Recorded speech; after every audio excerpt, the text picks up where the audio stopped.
Ja. Dat is gewoon aan het work. Beste overheid, ik ben geen onderdaan. Ik ben de medemens met recht op waardig bestaan. Basisbehoeftes als water uit de kraan. Mijn dagelijkse graan en een plek om een kap op te slaan. Maar in de plaats moet ik vechten om te overleven. Elke cent opkeren om een kind gezond te laten eten.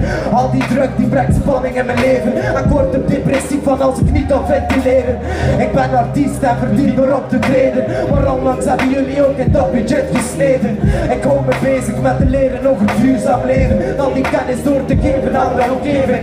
Maar als ik jullie op de knieën zie voor de olie-industrie, lijkt de hele regering gewoon kilowiet. Maar ik weet dat ik niet vecht voor niks. En dat het volk niet aan de wacht op te veranderen op de politiek.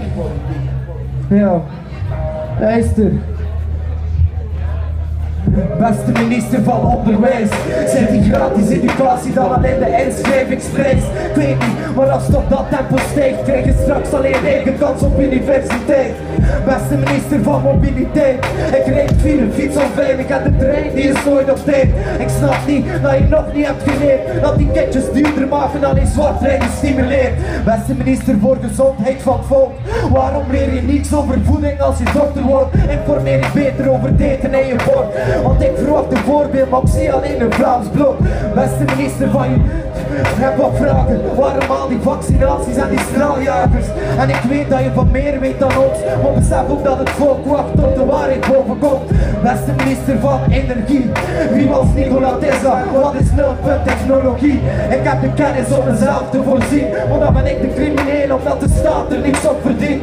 Beste minister van Economie, je promoot de meest nutteloze mode, maar ik koop het niet, ik loop niet mee en zo zijn er meer en meer die beseffen dat alles op de aarde zich ook recycleert. Beste minister van Justitie, geen illusies over agressieve politie en de machtspositie. Die midden in de nacht nog tussen vies piekt, gewoon omdat hij recht door die dominante fliek ziet. Beste minister van Milieu, het moet eruit, de bij is bijna uitgestorven terwijl hij verder spuit. En dat vergeet sluit binnen in mijn tuin, het water in mijn huis en de zoontjes een buik.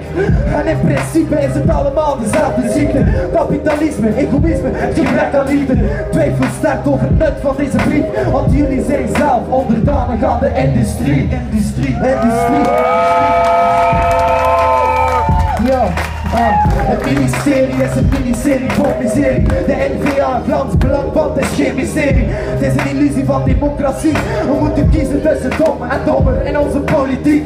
En die techniek om paniek te willen zaaien door de elektriciteitskraan in de winter toe te draaien. Die draagt alleen maar bij aan de strijd om onszelf vrij te maken van die destructieve denkwijze. Want de maatschappij, dat zijn wij, het volk, de volle 100%, niemand aan de zijlijn.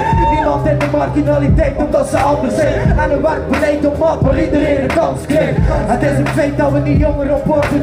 Maar waarom werd die slavernij leeftijd er weer opgetrokken? Om die verrotte economie leven in te pompen of om elk jaar opnieuw jullie BNP te trokken.